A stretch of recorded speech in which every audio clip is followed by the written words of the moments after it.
Hello everyone, welcome back to our channel. आज हम लोग देखेंगे problems on simultaneous linear equations. तो ये बहुत सारे बच्चों को डिफ़िकल्ट लगता है क्योंकि वो लोग जो प्रॉब्लम वर्ड में दिया जाता है उसको इक्वेशन में उतार नहीं पाता। तो आज हम लोग बहुत सारा सम्स करेंगे और कॉन्सेप्ट भी साथ-साथ बताते जाएंगे कि कैसा सम देगा तो हम लोग कहाँ से सोचना शुरू करेंगे। ठीक है? तो हम लोग का जो पहला प्रॉब्लम है वो वाला प्रॉब्लम देख लेते हैं। क्वेश्चन है the sum of the digits of a two-digit number is 5. The digit obtained by increasing the digit in tens place by unity is 1/8 of the number. Find the number.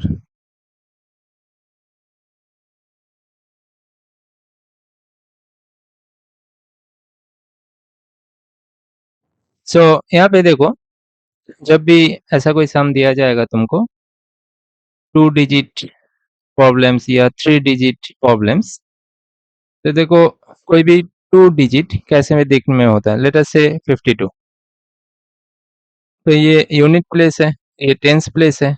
अगर और एक digit रहता तो 100 place होता।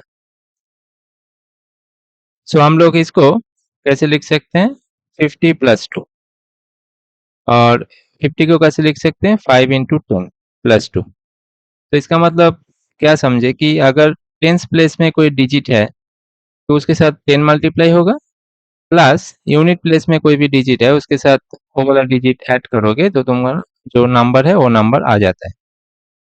ठीक है, तो हम लोग ले लेते कि हम लोगों का जो नंबर है वो नंबर है x y. Okay, so let the number be x y. और यहाँ पे तुमको ये भी लिखना होगा क्योंकि वर्ड प्रॉब्लम में तुमको थोड़ा लिखना होता है। सो यहाँ पे हम लोग लिख लेंगे कि let x be the digit at tens place, let y be the digit at units place.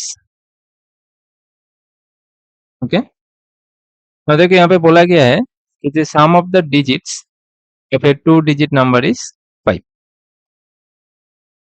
So digit क्या क्या है, x है और y है, और इसका जो सम है ये तुमको बोल दिया है कि 5। तो लेट अस सी ये एक नंबर इक्वेशन। और फिर बोला है कि the digit obtained by increasing the digit in tens place. तो टेंस प्लेस में क्या है, x बाई यूनिटी, मतलब x को अगर तुम एक इंक्रीज कर देते हो मतलब क्या हो जाएगा, वो x प्लस 1 हो जाएगा। इज 1/8 ऑफ द नंबर, जो नंबर है उसका, ये जो x प्लस 1 है ये उस नंबर का 1/8 है। और नंबर को कैसे लिखते हैं हम लोग, जैसे देखो यहाँ पे टेंस प्लेस में 5 था तो 5 इंटू 10 प्लस यूनिट प्लेस में जो डिजिट था वो वाला नंबर। तो यहाँ पे हम लोग बोल सकते हैं कि x प्लस 1 है 1/8 टाइम्स नंबर। तो नंबर को कैसे लिखेंगे, इस नंबर को कैसे लिखेंगे, 10x plus Y, 10x plus Y, यही वाला बोला था। लेट अस से ये हम लोग का 2 नंबर इक्वेशन है। अब ये दोनों इक्वेशन को हम लोग सॉल्व करेंगे, सॉल्व करने के बाद x और y का वैल्यू निकल जाएगा। तो यहाँ से हम लोग बोल सकते हैं कि ये 8x plus 8 that is 10x plus y. 8x को दाहिने तरफ लेंगे तो ये 2x हो जाएगा। सो ये 2x plus y equals to 8। ओके, तो इसको 2 नंबर ना देके जैसे जो अभी हम लोग का आया है इसको 2 नंबर दे दो। एक और 2 नंबर को हम लोग साइमल्टेनियस लीनियर इक्वेशन से सॉल्व करेंगे। यहाँ पे देखो y का कोएफिशिएंट सेम है, तो हम लोग ये काम करते हैं कि 2 नंबर इक्वेशन से 1 नंबर इक्वेशन सब्ट्रैक्ट कर देते हैं। तो ये क्या होगा 2x plus y equals to 8 और ये क्या है x plus y equals to 5। तो ये सब्ट्रैक्ट करें मतलब प्लस साइन माइनस होगा, प्लस साइन माइनस होगा, प्लस साइन माइनस होगा। 2x से x सब्ट्रैक्ट होगा तो ये x हो गया, y और y कैंसिल हो गया। 8 से 5 सब्ट्रैक्ट होगा तो यहाँ पे हो जाएगा 3। तो x का वैल्यू क्या निकल के आया 3। कोई भी इक्वेशन में इसको पुट कर दो, जैसे हम लोग एक नंबर में पुट कर देते हैं x plus y equals to 5। x का वैल्यू क्या है 3, so 3 plus y equals to 5। तो y क्या हो जाएगा 5 माइनस 3 दैट इज 2। ठीक है, तो हम लोग नंबर कैसे लिए थे एक्स वाई लिए थे, तो x क्या है 3 और y क्या है 2। सो 32 है हम लोग का रिक्वायर्ड नंबर। सो ये हो गया हम लोग का required number. Okay, required number is 32। तो यही वाला टेक्निक हम लोग बहुत सारा सम में लगा सकते। जैसे देखो ऐसे ही एक डिजिट का सम देख लेते हैं ताकि ये वाला जो कॉन्सेप्ट है ये रिवाइज हो जाए। हम लोग का जो नेक्स्ट क्वेश्चन है वो है the sum of a 2-digit number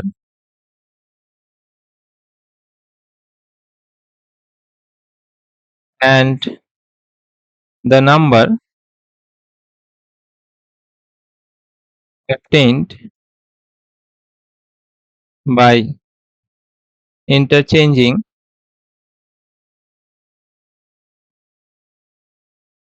the digit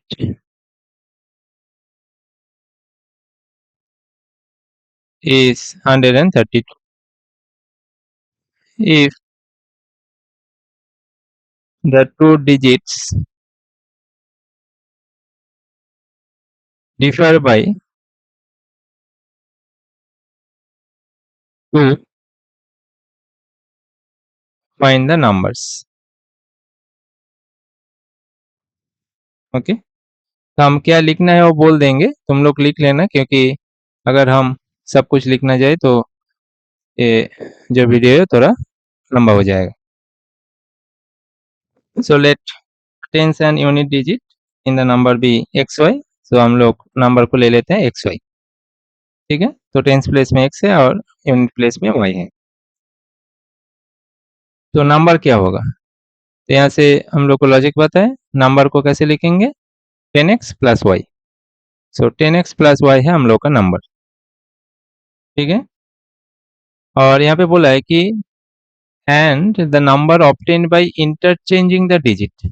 तो इसको अगर इंटरचेंज कर दो डिजिट को, तो x के जगह y बैठा दो, y के जगह x बैठा दो, तो अब नया नंबर क्या हो गया yx। ठीक है, तो अब क्या नंबर हो गया, नंबर है yx, तो इसको रिप्रेजेंट कैसे करेंगे, इसको रिप्रेजेंट करेंगे 10y प्लस x, क्योंकि अभी y है टेंस प्लेस में और x है यूनिट प्लेस में, सो इसको लिखेंगे 10y प्लस x। सो यहाँ पे बोला है कि the sum of the two digit number and the number obtain by interchanging the digit. तो sum of the two digit number मतलब ये नंबर और ये नंबर का सम करेंगे। So 10x plus y plus 10y plus x, इसका जो सम होगा वो क्या बोल दिया कि 132 होगा। ओके, इसको थोड़ा सिंप्लीफाई कर लेते हैं, 11x plus 11y that is 132। तो इसको 11 से काटेंगे तो ये क्या होगा x plus y equals to 12। Let us say ये एक नंबर इक्वेशन है। ठीक है, और क्या बोला if the two digits differ by 2। तो यहाँ पे जो दोनों डिजिट है वो डिफर बाय 2, इसका मतलब क्या हो गया कि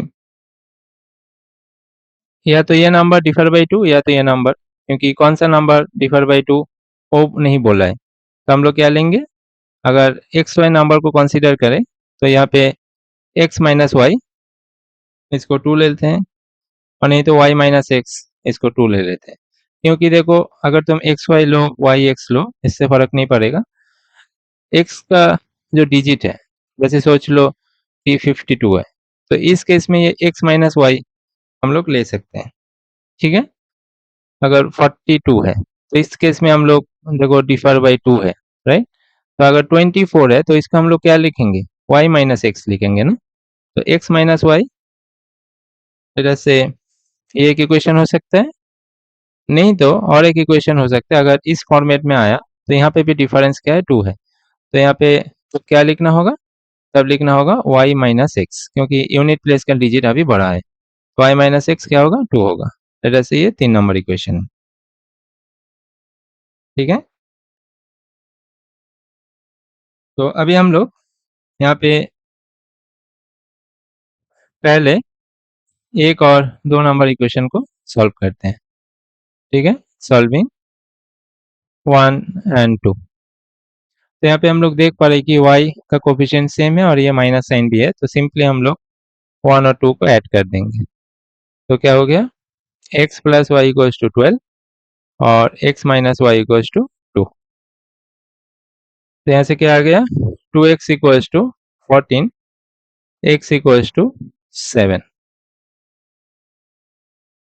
x अगर 7 तुम बैठा दो तो यहाँ पे कोई भी इक्वेशन में बैठा दो, लेट अस से इस इक्वेशन में बैठा देते हैं। x प्लस वाई क्या है 12, x क्या है 7, तो ये 7 प्लस वाई इक्वल्स टू 12, इसका मतलब y क्या हो गया 12 माइनस 7 विच इज 5, ठीक है?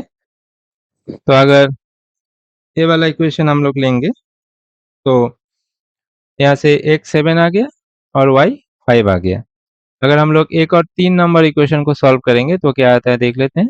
सॉल्विंग 1 and 3, तो यहाँ पे हम लोग देख पा रहे हैं कि x का जो कोएफिशिएंट है वो माइनस में है। इसको अगर थोड़ा घुमा के लेके तो ये क्या होगा, minus x plus y equals to, तो इसको दोनों को ऐड कर देते हैं, 1 और 3 नंबर इक्वेशन को ऐड कर देते हैं। तो 1 नंबर इक्वेशन क्या है, x plus y equals to 12, और 3 नंबर इक्वेशन क्या है, minus x plus y equals to 2। तो ये कैंसिल हो गया, तो 2y इक्वल्स टू 14, तो यहाँ से y इक्वल्स टू क्या आएगा 7। अगर y 7 है कोई भी इक्वेशन में बैठा दो, late us say x plus y equals to 12, तो अगर y 7 है तो x क्या होगा 5 होगा, ठीक है? तो यहाँ पे 2 नंबर हो सकता है जो हम लोगों का यहाँ पे सेटिस्फाई होगा।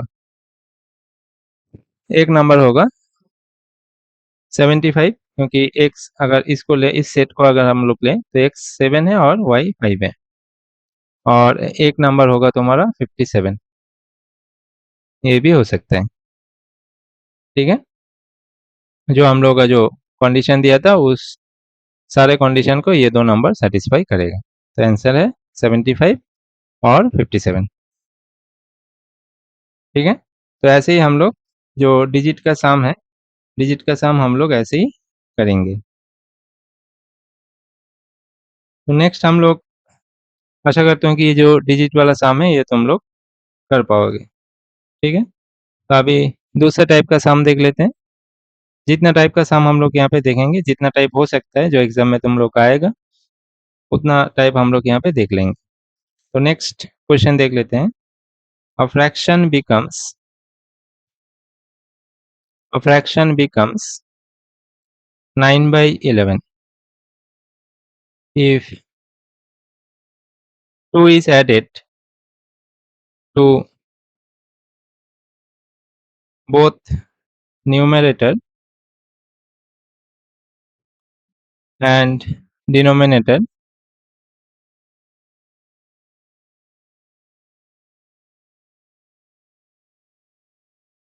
if 3 is added to both the numerator and denominator, it becomes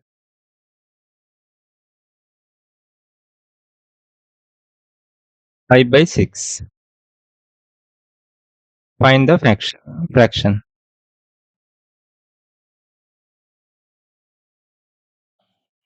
तो चलो हम लोग देख लेते हैं इसका सॉल्यूशन। ये हम लोग का दूसरा टाइप का प्रॉब्लम है जहाँ पे न्यूमरेटर और डिनोमिनेटर लेके सवाल बनाया जाता है। तो कोई भी फ्रैक्शन कैसे होता है, जैसे 2/3 एक फ्रैक्शन है, 5/7 एक फ्रैक्शन है। तो लेट अस से हम लोग का जो फ्रैक्शन है वो x/y है, ठीक है। तो क्या बोला कि a fraction becomes 9/11 if 2 is added to both numerator and denominator। तो यहाँ पे बोला गया है कि अगर न्यूमरेटर में 2 ऐड करोगे, डिनोमिनेटर में 2 ऐड करोगे, तो ये जो फ्रैक्शन है वो क्या हो जाएगा, 9/11 हो जाएगा। तो इसको थोड़ा सॉल्व कर लेते हैं। तो ये क्रॉस मल्टीप्लाई कर दो, तो ये क्या हो जाएगा, 11x plus 22 that is 9y plus 18। सो ये 11x minus 9y equals to -4, ठीक है। ये हो गया एक नंबर इक्वेशन। और दूसरा कंडीशन क्या बोला, if 3 is added to both the numerator and denominator it becomes 5/6।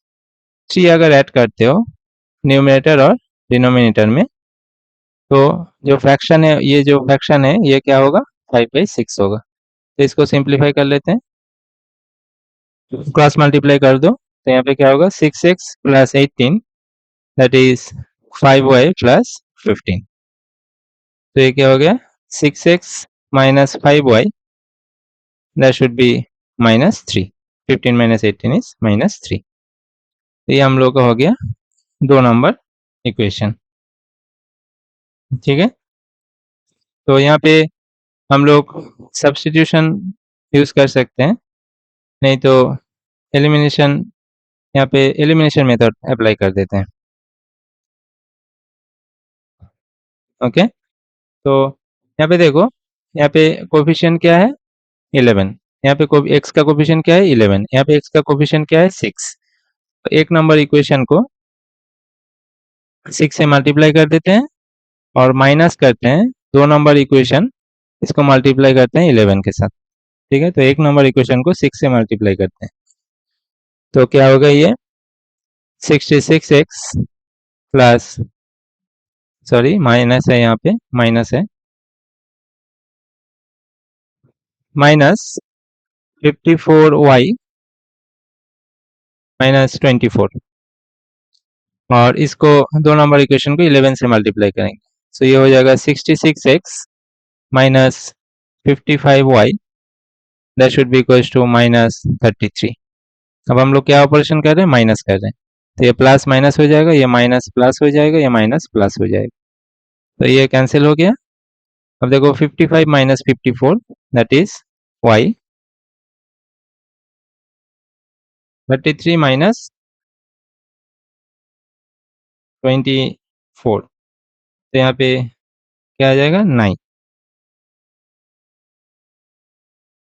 तो y का वैल्यू क्या आ गया, 9, ठीक है। अब ये कोई भी इक्वेशन में ये वाला बैठा दो, लेट अस से 2 नंबर इक्वेशन में बैठा देते हैं, 6x minus 5y equals to -3, y का वैल्यू 9 है, so 6x minus 5 into 9 that is -3, और 6x equals to -3 plus 45 that is 42, so x क्या हो गया, 7, ठीक है। तो हम लोग का जो फ्रैक्शन है वो फ्रैक्शन क्या है, क्या लिए थे हम लोग, x/y।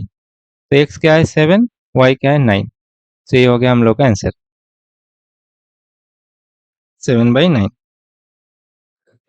ठीक है। तो ये जो न्यूमरेटर और डिनोमिनेटर वाला प्रॉब्लम है, आशा करता हूँ तुम लोगों को समझ में आ गया होगा। फिर हम लोग एक दूसरा टाइप का प्रॉब्लम देखते हैं। हम लोग का क्वेश्चन है, half the perimeter of A rectangular garden whose length is 4 meter, more than 4 meter, more than its width is 36 meter. Find the dimension of the garden.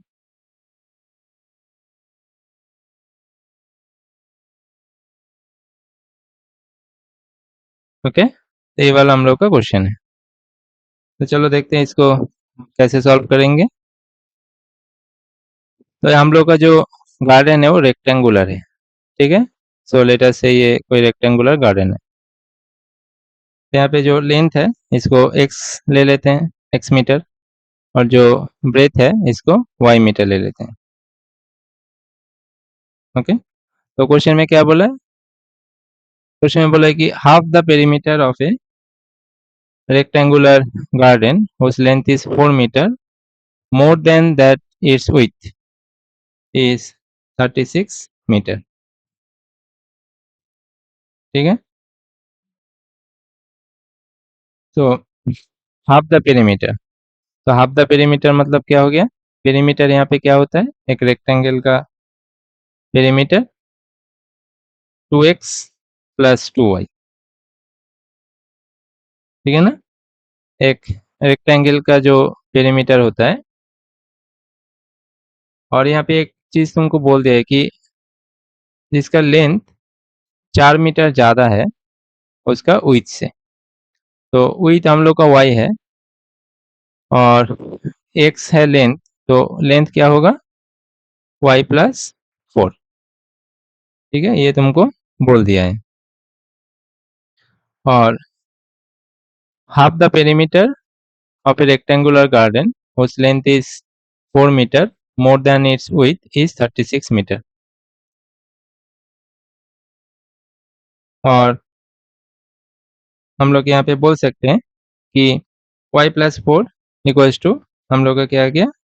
x आ गया। और एक चीज तुमको बोल दिया कि x plus y equals to 36, क्योंकि देखो पेरीमीटर, एक रेक्टेंगल का पेरीमीटर क्या होता है?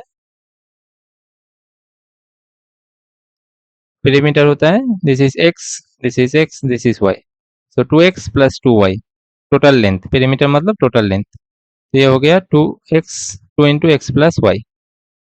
ओके, और इसका बोला है हाफ। देखो क्वेश्चन में बोल दिया हाफ द पेरीमीटर, तो इसका हाफ करोगे तो क्या होगा? ट्वाइस एक्स प्लस वाई, तो ये 2 कैंसिल हो जाएगा, एक्स प्लस वाई। ये जो हाफ द पेरीमीटर है, ये हाफ द पेरीमीटर क्या बोला है कि 36।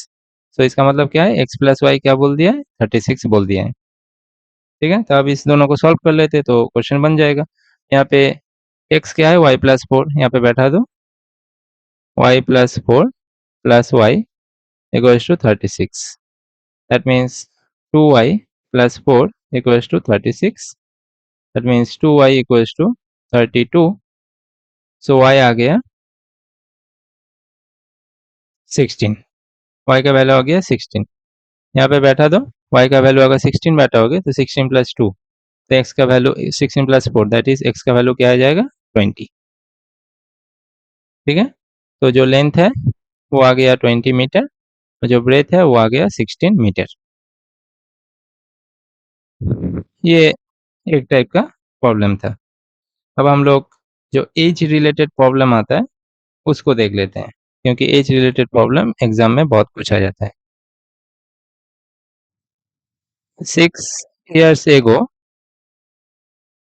6 years hence, a man's age will be 3 times his son's age, and 3 years ago he was 9 times as old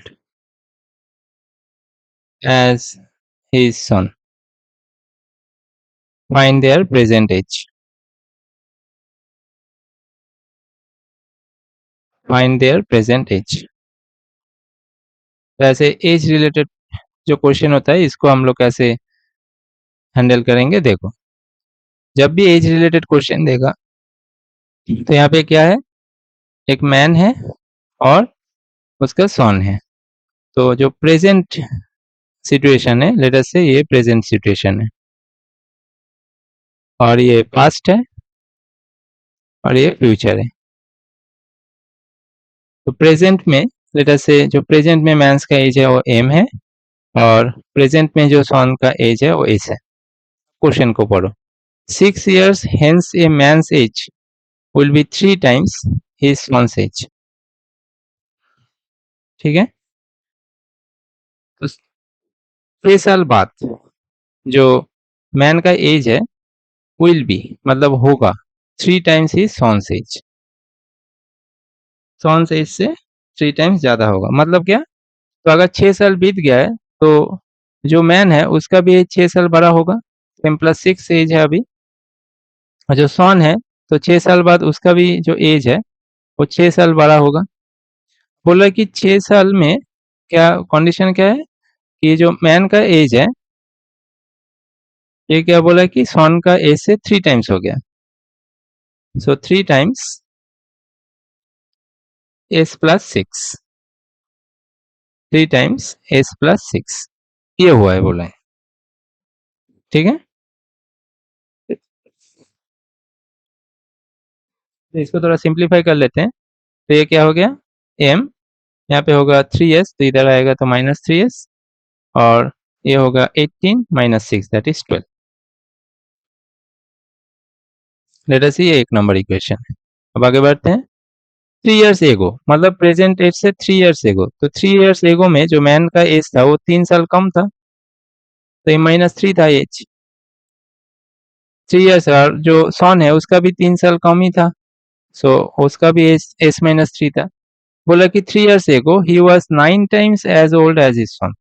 तो 3 इयर्स एगो में जो मैन का एज है m-3, तब क्या बोला कि ये जो मैन का एज है ये 9 टाइम्स ऑफ सन का एज है, 9 इंटू s-3। तो इसको सिंप्लीफाई कर लेते हैं। तो ये क्या होगा m 9s इधर आएगा तो -9s, इधर है तुम्हारा -27 और -3 उधर जाएगा तो +3 हो जाएगा, मतलब ये हो जाएगा तुम्हारा -24। तो लेट अस से ये 2 नंबर इक्वेशन है। अब ये दोनों इक्वेशन को सॉल्व कर लो। यहाँ पे देखो m का कोफिशिएंट सेम है तो दोनों को 1 से 2 नंबर सब्ट्रैक्ट कर दो। एक नंबर इक्वेशन से 2 नंबर सब्ट्रैक्ट कर दो। तो एक नंबर इक्वेशन क्या है, m-3s दैट इज 12 और ये क्या है m-9s दैट इज -24। अब इसको सब्ट्रैक्ट किया तो प्लस साइन माइनस हो जाएगा, माइनस साइन प्लस हो जाएगा, माइनस साइन प्लस हो जाएगा। प्रेजेंट साइन है, ठीक है। यहाँ से एम एम कैंसिल हो गया, ये +9s है -3s है मतलब 6s होगा, +6s और ये +24 +12 मतलब 36। ठीक है, तो एस क्या हो गया 6। तो जो सन का एज है वो 6 है प्रेजेंट एज। कोई भी इक्वेशन में बैठा दो मिल जाएगा।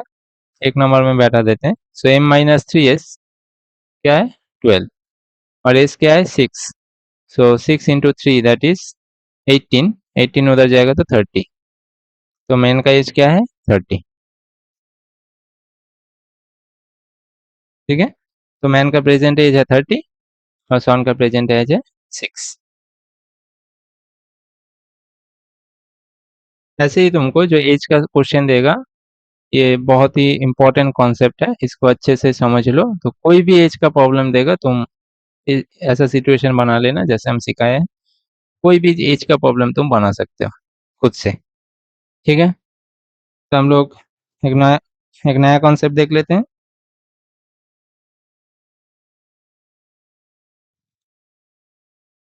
चलो एक परसेंटेज का क्वेश्चन देख लेते हैं। 10%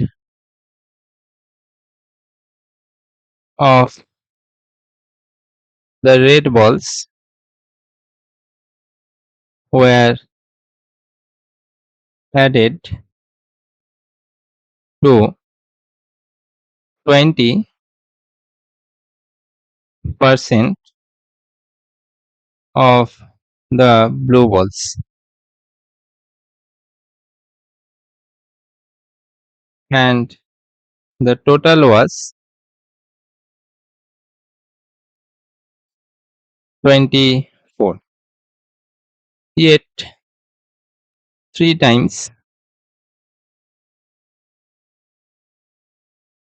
the number of red balls exceeds the number of blue balls by 20. How many were red balls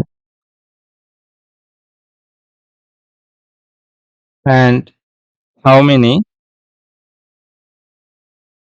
were blue balls?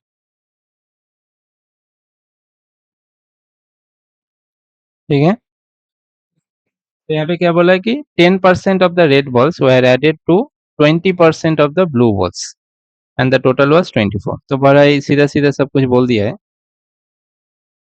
तो कितना बॉल है, रेड बॉल और ब्लू बॉल पता नहीं. So let there be x red balls and y blue balls. Okay, बोला है कि 10% of x plus 10% of red balls were added to 20% of blue balls. So 20% of blue balls, ये क्या बोला है कि 24. 10% मतलब क्या है, 10/100 into x plus 20/100 into y, that is 24. Okay, यहाँ से 10 LCM यहाँ पे चला जाएगा, क्रॉस मल्टीप्लाई करेंगे तो ये हो जाएगा x plus 2y equals to 240. Let us see एक नंबर इक्वेशन. बाद में क्या बोला है, बाद में बोला है कि ये 3 times the number of red balls. So 3 times the number of red balls, which is 3x, exceeds the number of blue balls by 20. So exceeds the number of blue balls by 20. यही scenario बोला है तुमको. तो यहाँ से हम लोग क्या बोल सकते हैं कि 3x minus y क्या होगा, 20.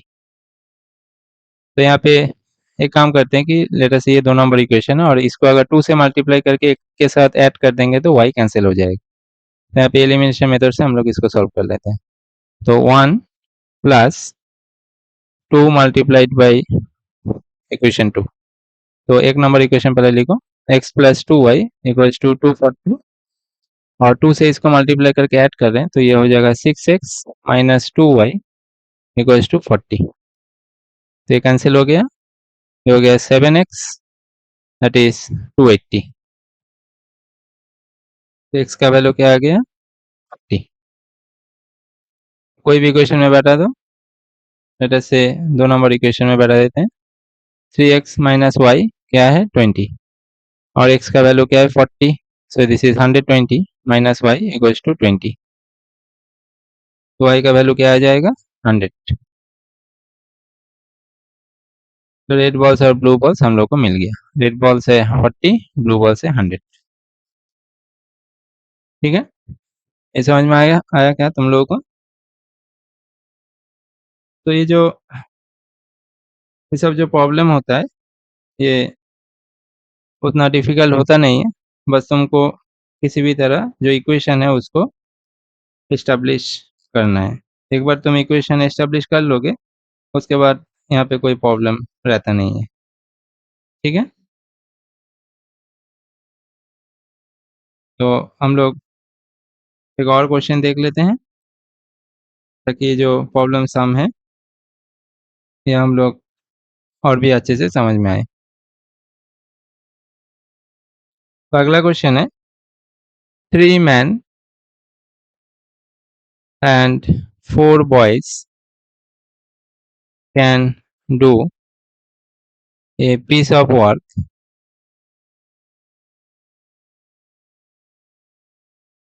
in 14 days. In 14 days, while 4 men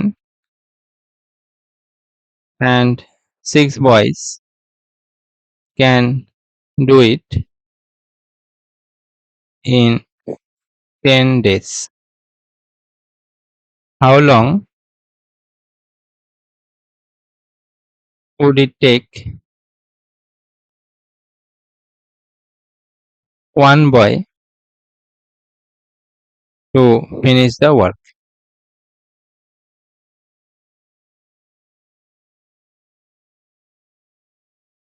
okay, तो ये वाला क्वेश्चन देख लेते हैं, इसको कैसे सॉल्व करेंगे। क्लास 8 में हम लोग इस टाइप का जो प्रॉब्लम है ये हम लोग किए थे, right. So let one man can finish the work in X days, and let one boy can finish the work in Y days. एक आदमी कितना दिन में एक काम कर सकता है X डेज में? एक आदमी एक काम फिनिश करता है Y डेज में। ठीक है, तो हम लोग बोल सकते हैं कि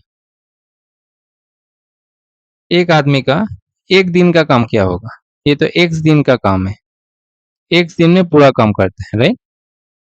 एक आदमी का एक दिन का काम क्या होगा, तो हम लोग बोल सकते हैं कि वन मैन्स 1 day's work,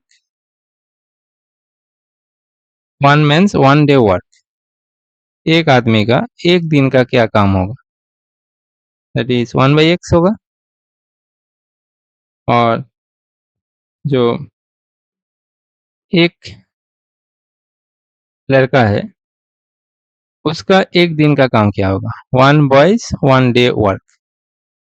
ये क्या होगा 1/y, क्योंकि वो y डेज में कंप्लीट काम करता है, तो एक दिन में कितना काम करेगा, 1/y काम करेगा, राइट।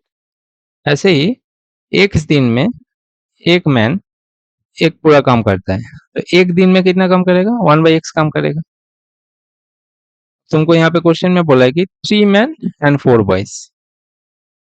एक बंदा एक दिन का काम अगर 1/x है, तो 3 बंदे का काम क्या होगा, 3 बंदे का एक दिन का काम क्या होगा, 3/x। और 4 बंदे का एक दिन का काम क्या होगा, 4/y। ठीक है, तो हम लोग बोल सकते हैं कि 3 मैन्स, तो हम लोग बोल सकते हैं 3 men's 1 day work plus 4 boys 1 day work, ये क्या होगा 1 बाई, यहाँ पे क्या बोला है कि 14 दिन में 3 आदमी और 4 लड़का काम करेगा। ठीक है, तो 3 आदमी और 4 लड़के का एक दिन का काम क्या होगा, 1/14। तो एक आदमी का एक दिन का काम क्या है, 1/x। तो 3 आदमी का क्या काम होगा, 3/x। एक लड़का का एक दिन का काम क्या है, 1/y। तो 4 लड़का का क्या काम होगा एक दिन में, 4/y, और यही तुमको क्या बोल दिया है, 1/40। ठीक है। और एक कंडीशन बोला होगा, 4 आदमी और 6 लड़का 10 दिन में ये काम करता है। ठीक है ना। तो हम लोग बोल सकते हैं कि according to the question, 4 men's 1 day work plus 6 boys 1 day work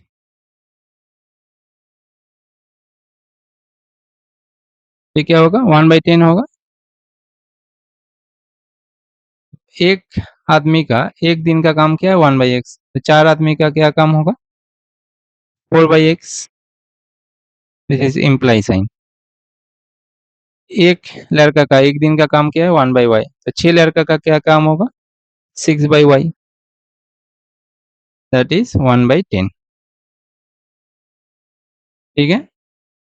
अब ये ऐसी 1 नंबर इक्वेशन है, ये 2 नंबर इक्वेशन। तो ये जो इक्वेशन है इसको हम लोगों को सॉल्व करना है। ठीक है। तो इसको कैसे सॉल्व करेंगे, अगर हम लोग एक काम करें कि 1/x को a ले सकते हैं, 1/y को b ले सकते हैं, तो ये ऐसे हम लोग सॉल्व कर सकते हैं इसको। चलो ले लो 1/x को, लेट 1/x a और 1/y को b ले लो। इसका मतलब जो 1 नंबर इक्वेशन है ये क्या हो जाएगा, 3a plus 4b equals to 1/14। इसका मतलब 14 से मल्टीप्लाई कर दो, 42a 56b दैट इज 1। जैसे ये 3 नंबर इक्वेशन है।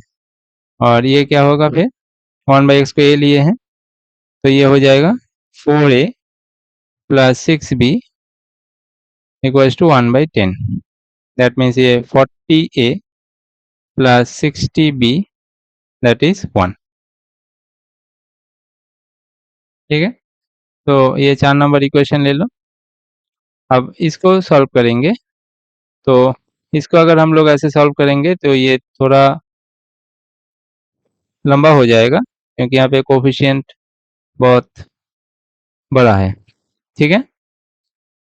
तो हम लोग एक काम करते हैं कि इसको ना लिख के हम लोग इसी को सॉल्व कर देते हैं। ठीक है। इसको सिंप्लीफाई ना करते हैं। ठीक है। इसको ऐसे ही रखने देते हैं। जैसे ये 3 नंबर है और ये 4 नंबर है। अब देखो यहाँ पे 3a है, यहाँ पे 4a है। तो एक काम करते हैं कि यहाँ पे जो 3 नंबर इक्वेशन है उसको 4 से मल्टीप्लाई करते हैं और सबट्रैक्ट कर देते हैं 4 नंबर इक्वेशन को 3 से मल्टीप्लाई करने के बाद। तो 3 नंबर इक्वेशन को 4 से मल्टीप्लाई कर देते हैं तो ये हो जाएगा 12a प्लस 16b 4/14। ठीक है। और जो 4 नंबर इक्वेशन है उसको 3 से मल्टीप्लाई कर रहे हैं तो ये हो जाएगा 12a प्लस ये हो जाएगा 18b, ये हो जाएगा 3/10। तो देखो यहाँ पे सब्ट्रैक्ट किया है तो ये सब्ट्रैक्शन हो गया यहाँ पे, तो ये कैंसिल हो गया। -18b plus 16b that is -2b। और ये क्या हो गया, 4/14 माइनस 3/10। सो 14 और 10 का एलसीएम लेना होगा, तो 2 से कर दो ये, सो ये 70 हो गया एलसीएम। सो ये हो गया 20 माइनस 21, तो हो गया -1/70। इसका मतलब अब दोनों साइड में माइनस से कैंसिल हो जाएगा और जो b है वो क्या हो जाएगा, 1/140। 2 से मल्टीप्लाई हो जाएगा 70। और b हम लोग क्या लिए थे, 1/y को लिए थे, तो 1/y क्या हो जाएगा, 1/140। इसका मतलब y क्या हो जाएगा, 140। ठीक है। तो y आ गया 140।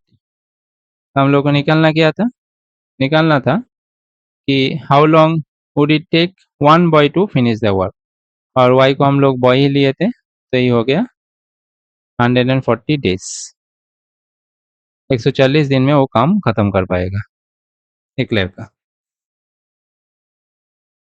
ठीक है, अब देखो और एक क्वेश्चन देखते हैं हम लोग।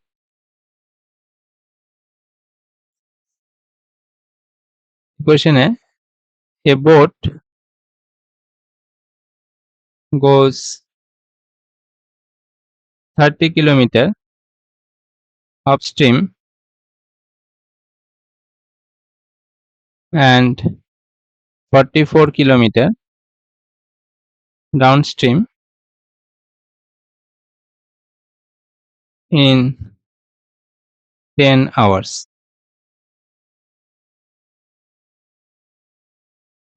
In 13 hours, it goes 40 kilometer upstream and 55 kilometer downstream.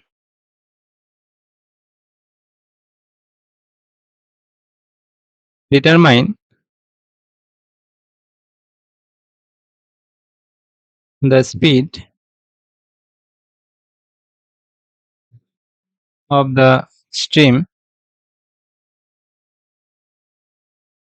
and that of the boat in still water.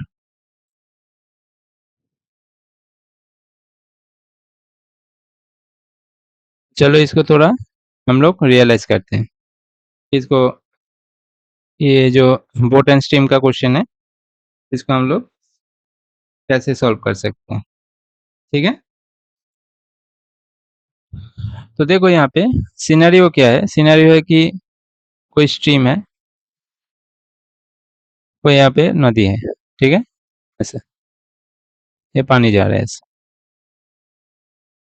बोला कि ये boat goes 30 kilometre up stream and 44 kilometre down stream. तो अगर स्ट्रीम इधर जा रहा है तो अप स्ट्रीम क्या है, मतलब पानी जिधर जा रहा है उसका ऑपोजिट में, उसका ऑपोजिट में कितना गया है, ऑपोजिट में गया है 30 किलोमीटर।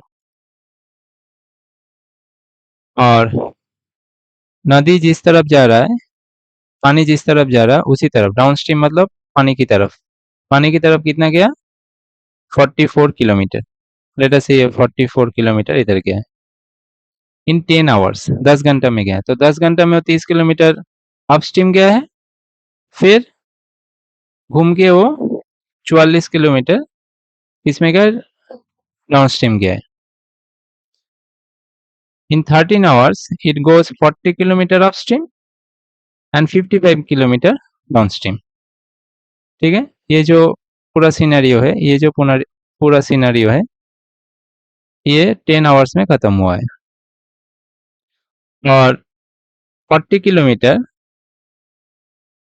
अपस्ट्रीम गया है और फिर घूम के ये गया है, घूम के 55 किलोमीटर गया है डाउन स्ट्रीम में।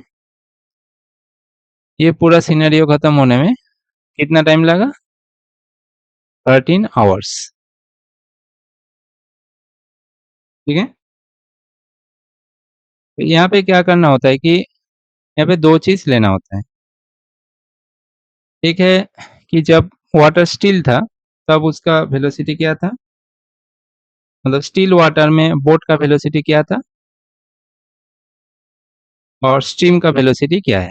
ये दो चीज से हम लोग का सवाल बन जाता है। So let the speed of the boat in still water, पानी जब स्थिर था तब वेलोसिटी तुमको लेना है। So let the speed of the boat in still water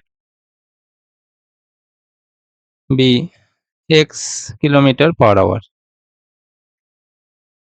और यहाँ पे स्ट्रीम का वेलोसिटी मतलब पानी का वेलोसिटी चाहिए तुमको।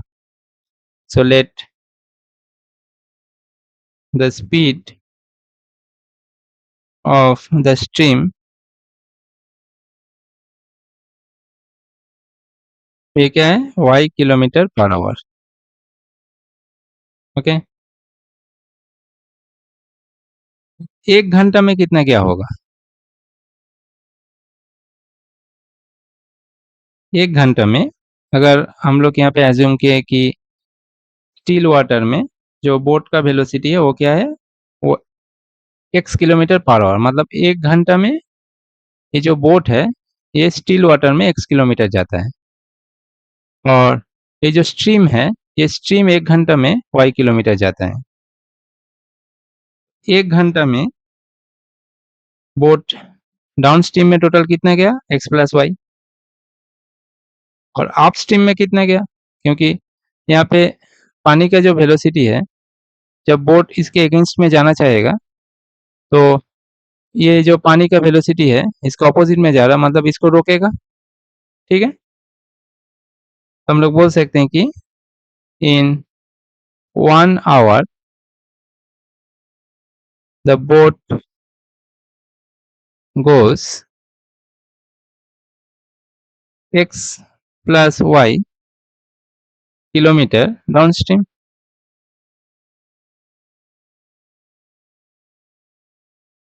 ठीक है, तो जब डाउन स्ट्रीम में जाएगा तब बोट का वेलोसिटी और स्ट्रीम का वेलोसिटी ऐड हो जाता है, और जब अप स्ट्रीम में जाएगा तब स्ट्रीम का वेलोसिटी से, मतलब बोट का वेलोसिटी से स्ट्रीम का वेलोसिटी सब्ट्रैक्ट हो जाएगा, क्योंकि ये इसको अपोज करेगा। ठीक है ना, हम लोग बोल सकते हैं कि in 1 hour the boat goes x minus y kilometre upstream. Okay, time कितना लगा है, पहला कंडीशन क्या बोला है कि 30 किलोमीटर अपस्ट्रीम में गया है, 44 किलोमीटर डाउन स्ट्रीम में गया है, टाइम कितना लगा है, 10 घंटा। ठीक है, 1 घंटा में ये जो बोट है x plus y kilometre downstream में गया है, तो इसका मतलब हम लोग को कितना जाना है, 44 किलोमीटर जाना है। 1 किलोमीटर कितना घंटा में क्या होगा, 1 किलोमीटर क्या होगा, 1 by x plus y hour. तो 44 किलोमीटर जाने के लिए कितना टाइम लगा होगा, 44 multiplied by 1 by x plus y. Similarly 1 kilometre upstream में जाने के लिए टाइम कितना लगा होगा, 1 बाई एक्स माइनस वाई, और 30 किलोमीटर अप स्ट्रीम में जाने के लिए टाइम कितना लगा होगा, 30 बाई एक्स माइनस वाई। अब ये जो दोनों का जो टोटल एडिशन है यही तो 10 आवर्स है। हम लोग बोल सकते हैं कि 30 by x minus y plus 44 by x plus y that is 10। ठीक है, और तुमको एक दूसरा सिनेरियो दिया था कि 40 kilometre up stream 55 kilometre down stream 13 hours में कंप्लीट होता है। सो लेट अस से ये 1 नंबर इक्वेशन है, तो 40 किलोमीटर अप स्ट्रीम में गया है, मतलब 40 by x minus y plus 55 kilometre downstream में गया, मतलब 55 बाई एक्स प्लस वाई, ये कितना बोला है, 13। तो ऐसे जो साइमल्टेनियस लीनियर इक्वेशन होता है इसको हम लोग ऐसे तो नहीं सॉल्व कर सकते, so let 1 by x minus y जो है इसको ए ले लेते हैं, और 1 बाई एक्स प्लस वाई जो है इसको बी ले लेते हैं। तो ये वाला जो इक्वेशन है ये अब क्या हो गया, 30a plus 44b that is 10, और ये वाला जो इक्वेशन है ये क्या हो गया, 40a plus 55b that is 13। ठीक है, सो लेट अस से ये 3 नंबर इक्वेशन है और ये 4 नंबर इक्वेशन। हम लोग 3 नंबर इक्वेशन को अगर 4 से मल्टीप्लाई करते हैं तो ये 120 हो जाएगा, और 4 नंबर इक्वेशन को अगर 3 से मल्टीप्लाई करते हैं तो ये 120 हो जाएगा, फिर सब्ट्रैक्ट कर देंगे। ओके, सो हम लोग बोल सकते हैं कि 3 multiplied by 4 minus 4 4 number equation multiplied by 3, ये करके देखते हैं क्या क्या आता है। तो इसको अगर हम लोग 4 से मल्टीप्लाई करेंगे तो ये हो जाएगा 120 ए प्लस ये हो जाएगा 176 बी, दैट इज 40, और 3 से मल्टीप्लाई कर रहे हैं इस इक्वेशन को, ये हो जाएगा 120 ए प्लस 165 बी, दैट इज 39। और ये सबट्रैक्ट कर रहे हैं तो सबट्रैक्ट कर दो, तो ये कैंसिल हो गया। 176 से 165 जाएगा, सबट्रैक्ट होगा, तो यहाँ पे क्या बचेगा 11 बी, ओके। और यहाँ पे क्या बचेगा 1, तो बी क्या हो गया 1/11, और बी हम लोग क्या लिए थे 1/x प्लस वाई को लिए थे, तो 1/x प्लस वाई है 1/11, इसका मतलब क्या मिला x प्लस वाई क्या हो गया 11। सो लेटर से ये हम लोग का 5 नंबर इक्वेशन है। अब ये जो b का वैल्यू है ये कोई भी इक्वेशन में बैठा दो तो a का वैल्यू मिलेगा। सो लेटर से इसमें बैठा देते हैं 30a plus 44b, that is 10, okay. अब b का वैल्यू क्या है 1/11, so 30a plus 44 into 1/11, that is 10। So 30a ये हो जाएगा 4, that is 10, it means 30a equals to 6, इसका मतलब a हो गया 6/30, दैट इज 1/5, और ये हम लोग किसको लिए थे 1/x माइनस वाई को लिए थे, सो 1/x minus why should be 1/5, इसका मतलब x माइनस वाई क्या हो गया 5। डेटा से ये 6 नंबर इक्वेशन है, ठीक है। अब ये 5 और 6 नंबर इक्वेशन को ऐड कर देते हैं, तो x plus y equals to 11 और x minus y equals to 5, ये कैंसिल हो जाएगा। 2x इक्वल्स टू हो गया 16, इसका मतलब x का जो वैल्यू है वो हो गया 8, कोई भी इक्वेशन में बैठा दो, x plus y equals to 11 इसमें बैठा दो, x का वैल्यू 8 है तो y का वैल्यू क्या आ जाएगा 3, ठीक है। तो speed of boat in still water is 8 kilometre per hour, और स्पीड ऑफ स्ट्रीम क्या हो जाएगा 3 किलोमीटर पर आवर। तो आशा करता हूँ कि तुम लोगों को ये जो चैप्टर है ये समझ में आया होगा कि कैसे हम लोग इसको कर सकते हैं। तो यहाँ पे जो टाइप हम दिखा है इसको याद रखना, ऐसे ही टाइप का एक एग्ज़ाम में तुम लोगों का आने वाला है, ठीक है। और ये सब इम्पोर्टेंट टाइप है, इसको थोड़ा ध्यान से प्रैक्टिस कर लेना। अगर कोई भी तुम लोग को दिक्कत है, अगर तुम लोग चाहते हो कि मैं और भी सम्स तुम लोग के लिए अपलोड करूं इस चैप्टर का और भी डिफ़िकल्ट सम्स, तो कमेंट सेक्शन में बोलो कि ये सर कितना सम हम अपलोड करें, वो भी तुम लोग मेंशन करो। अगर वीडियो अच्छा लगे तो लाइक करो, सब्सक्राइब करो और अपने दोस्तों से शेयर करो। So that's all for today, thank you, have a good day and take care of yourself.